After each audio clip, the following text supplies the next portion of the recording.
Disclaimer: the content of this video is based on credible, publicly available information, official statements, and other authentic online materials. It is intended for educational, analytical, and informational purposes only. We do not promote hate, violence, misinformation, or political unrest. Our sole objective is to provide context-rich insight into current affairs, amplify local perspectives, and support informed dialogue across Africa. Join me as I reveal one of the most explosive stories shaking Europe today. Imagine this: 200,000 angry French citizens flooding the streets, blocking highways, torching buses, chanting for Macron's resignation. Why? Because their government just announced a brutal $50 billion budget cut. But here's the twist the French media won't tell you. The deeper cause of this crisis doesn't lie in Paris, it lies in Africa. More specifically, in the Sahel.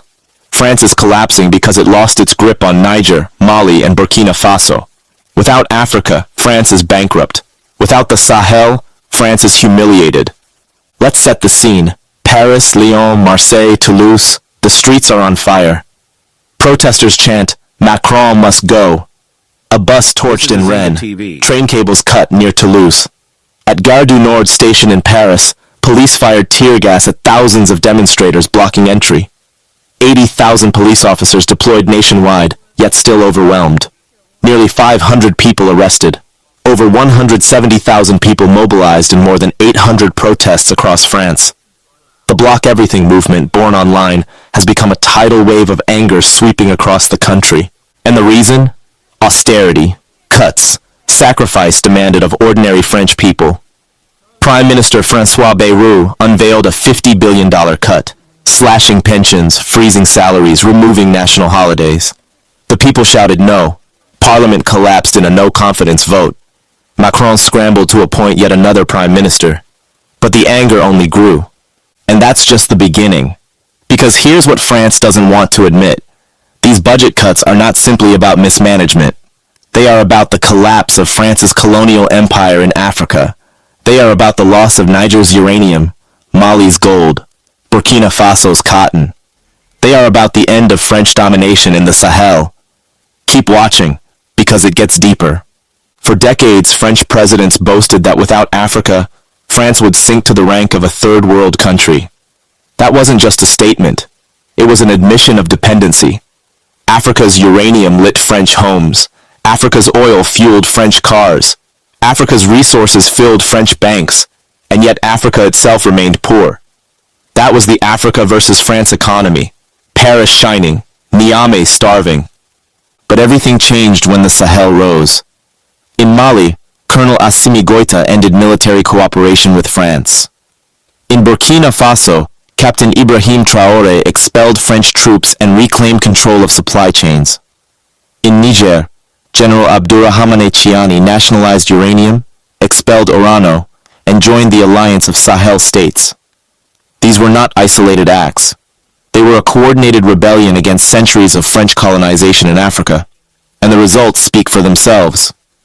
The World Bank Niger report shocked the world when it projected that Niger will be the fastest growing economy in Africa in 2025, with an incredible 14.4% GDP growth. Agriculture is booming thanks to massive irrigation. Oil production has quadrupled. Uranium is finally under Nigerian control. While France is slashing $50 billion from its budget, Niger is rising. While Macron faces 200,000 protesters in Paris, Chiani commands millions cheering in Niamey. France shamed, Niger triumphant. But there's something the media isn't telling you. France's $50 billion budget hole has a direct link to Africa. With the Sahel cutting off cheap uranium, cheap gold, cheap cotton, France's energy bills are soaring, its industries are weakening, and its debt is spiraling. In 2024, France's deficit hit 5.8% of GDP.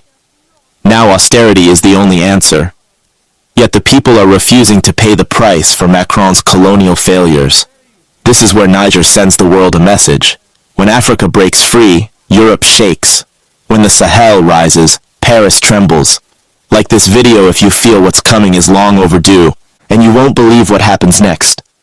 Because this is no longer just about the streets of France. It is about a shift in global power. The Sahel rising shows that Africa's fastest growing economies are no accident, They are the fruit of resistance. Resistance to IMF debt traps. Resistance to French colonization. Africa, resistance to puppet leaders. When Niger breaks free from France, France breaks down at home. Comment below, because the next piece needs your voice. If you believe Africa must rise, comment, Africa must rise. If you stand with AES, say it loud, AES forever. Now let us paint the contrast even more vividly. In Paris, pensioners march because their retirement is threatened. In Niamey, families celebrate cheaper rice, regulated rents, and free maternal health care introduced by the military government. In Lyon, students clash with police over tuition hikes. In Ouagadougou, young people cheer as Traoré opens new state-owned enterprises. In Marseille, unions strike against frozen wages. In Bamako, Goïta signs new defense pacts with Russia and Turkey. Two worlds, one falling, one rising. Which side of history do you stand on? And that's not all. The Sahel's victory is contagious. Senegal, under Bassirou Diomaye Faye, is following the same anti-imperialist path. Its economy is projected to grow 12.1% in 2025. Ghana debates taking back control of its gold exports. Across Africa, the message is spreading. If Niger can do it, why not us? If Mali can do it, why not us? If Burkina Faso can stand tall, then surely Africa as a whole can rise. But the question is, will France learn, or will it double down on arrogance? Macron's record suggests the latter. His refusal to adapt, his insistence on lecturing Africa while his own people burn Paris, shows a leader out of touch. A French proverb says, "He who digs a pit for others falls into it himself." For decades, France dug a pit for Africa. Now France is falling into it. Keep watching, because this is about more than just France. This is about a new world order. The Niger economy 2025 boom and the Africa development news we are seeing are not isolated. They are part of the end of French colonialism. They are proof that Pan-African justice is not just a dream. It is a process unfolding daily. If you believe in General Chiani's mission, comment, "I stand with Niger."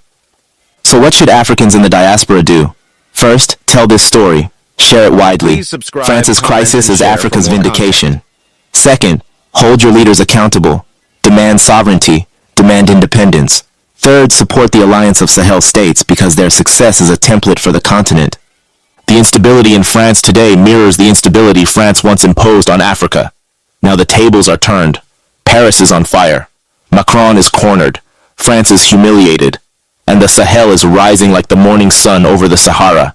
Where truth is verified, voices are amplified, and Africa writes its own future.